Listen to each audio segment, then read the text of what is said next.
Hi everyone, it's Dawn from Red Dog. So you completed week 1 of the training course, which is basically getting yourselves familiar with clickers, getting your dogs familiar with clickers, doing some sits and downs and some stays. So this week what we want to do is we want to start generalizing some of those sits and downs with different environments, with different positions that you might be in. So one of the things you're going to work on this week is you're going to work on getting your dogs generalized with sits and downs. So moving to a different part of your house, moving outside into different textures such as grass, pavement, mulch, anything different. So you guys are going to learn what we call the get in or heel position, which is moving the dog from in front of us, which we've always been rewarded for, and we're moving it to the side. So by moving or changing position, we're generalizing what the dogs know, but first we need to teach them how to get to that position. So what we're going to do now is we're going to work on doing some focus work with Squishy here. And hi.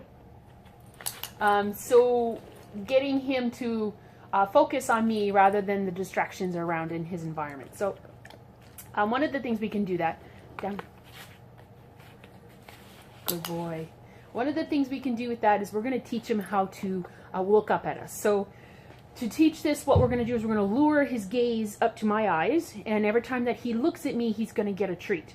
So I'm not going to add the cue to it yet until he is actually demonstrating.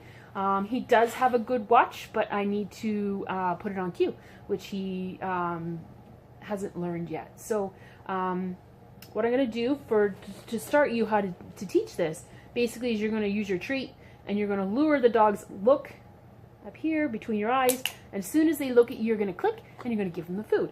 So we're teaching him this watch, look, or focus to teach him how to interrupt and redirect behaviors that you deem as distracting. So whether it be a person walking by, or another dog, or a rabbit, or something of that sort. So by teaching him to look at you, what we're doing is we are interrupting and redirecting that behavior. So good boy. So the first few times you do this, you're going to use a lure. So you're going to go nose to eyes. Good boy. As soon as he looks at you, you click and you give him the food. Do this a couple of times. Good boy. Right. And then after this one, good boy. As soon as this is over, then you're going to pretend you have food in your hand. Good boy. And then you're going to give him food from your pocket. Squishy watch. Good boy. Make sense? So this is really good focus work. So getting your dogs to pay attention to you is really hard. The next one that you can do is what we call a follow me game. So a follow me game basically is getting your dog to follow you and paying attention to where you're going, what your position you're in, and getting the dogs to engage with you to keep their focus on you and not what's going on around them. So by teaching him how to follow me by changing direction, changing pace, changing speed, stops and starts, the dog will start paying attention to where they're going and what you're doing versus what's going on around them in their environment. So Squishy actually likes this game a little bit. He finds it rather exciting. So for dogs that find it extremely exciting to be following you, you may have to tone it down a little bit and not be nearly as exciting. You just kind of have to play with what you seem or deem as being exciting versus not exciting. Okay. Watch. Good boy. So generalize your sits and downs. I want you to do it on multiple different surfaces, different positions. So if I'm sitting on the floor and I ask my dog for a sit, or if I'm laying on the floor and I ask him for a sit, changing your position, changing your environment, and changing the surface. So you're going to generalize those sits and those downs within those contexts of what I want you to do. I also want you to work on changing the reinforcement zone. So instead of feeding the dog in front of you, you're going to start moving the sits and downs to the side. So check out the heel position or the get in position, and start working on using that position to get your dogs to learn a new to learn the starts of loose leash walking. So let's see what this follow me game is all about. Okay. All right. Ready?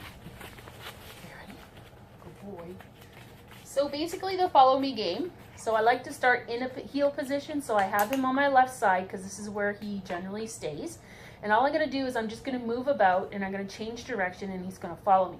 Now I don't have a very wide camera angle, so you just kind of have to bear with me here. So what I'm going to do is I'm just going to take a step forward, and I'm going to change direction. Good boy. And when he catches up with me, I'm going to give him food.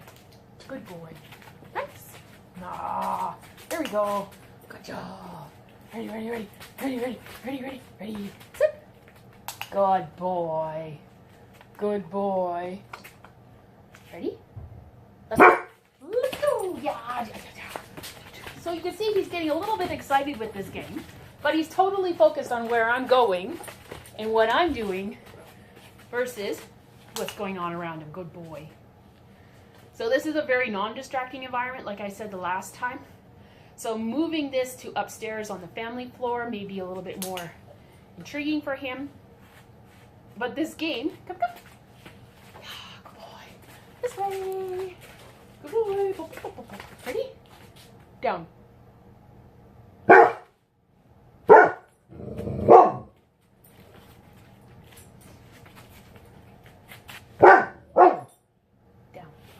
Good boy. There we go. All right. Any more questions?